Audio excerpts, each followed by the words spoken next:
पाकिस्तान 'ਚ पंजाबी कॉन्फ्रेंसां दे सब तो वड्डे नैटवर्क पंजाबी नैशनलिस्ट फोरम वालों जी आयां नूं। मशरकी पंजाब तो मगरबी पंजाब आने वाले मुहाजिर नहीं पंजाबी ने। मुसलमान पंजाबियों नूं अपने ही देश 'ਚ मशरकी पंजाब तो मगरबी पंजाब की तरफों नकल मकानी करन दे बुनियाद ते मुहाजिर नहीं किया जा सकता।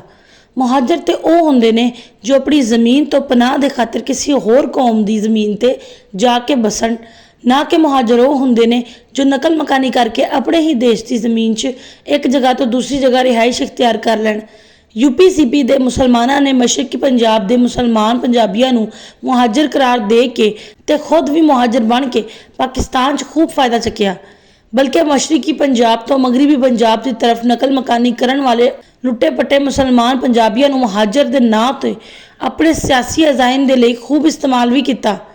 पाकिस्तान और मुस्लिम लीग के कैबिनेट मिशन की सिफारिशात नूं रद्द करके डायरैक्ट एक्शन डे के जरिए मुतालबात मनवाने के बाद माउंटबेटन प्लान के तहत बरतानिया की पार्लीमेंट के इंडियन इंडिपेंडेंस एक्ट 15 जुलाई 1947 के तहत 15 अगस्त 1947 को वजूद च लिया गया, जिस के बाद 17 अगस्त 1947 को पंजाब में तकसीम करके 17 मुस्लिम पंजाबी अक्सरियती अजला पाकिस्तान शामिल कर दिते गए तो 12 हिंदू पंजाबी ते सिख पंजाबी अक्सरियती अजला भारत शामिल कर दिते गए, जिस की वजह तो पंजाब के मगरब की तरफों हिंदू पंजाबियों ते सिख पंजाबियों नूं पंजाब के मशरक की तरफों मुंतकिल होना पिया।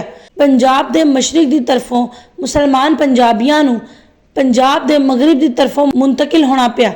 पंजाब की तकसीम की वजह तो 20 लाख पंजाबी मारे गए, 2 करोड़ पंजाबी नकल मकानी ते मजबूर होए।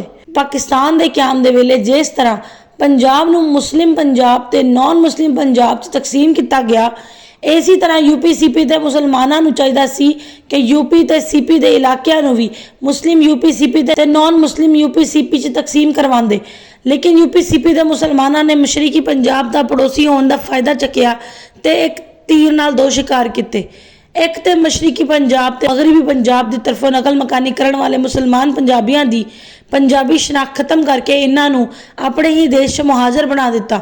दूसरा, मशरकी पंजाब तो मगरबी पंजाब की तरफ नकल मकानी करने वाले मुसलमान पंजाबियों की आड़ लैके खुद नूं भी मुहाजिर करार दे के पंजाब ते सिंध के वड्डे वड्डे शहरां पाकिस्तान की हुकूमत, पाकिस्तान की सियासत, पाकिस्तान की सहाफत, सरकारी नौकरियां, जमीनां जायदादां ते कब्जा कर लिया।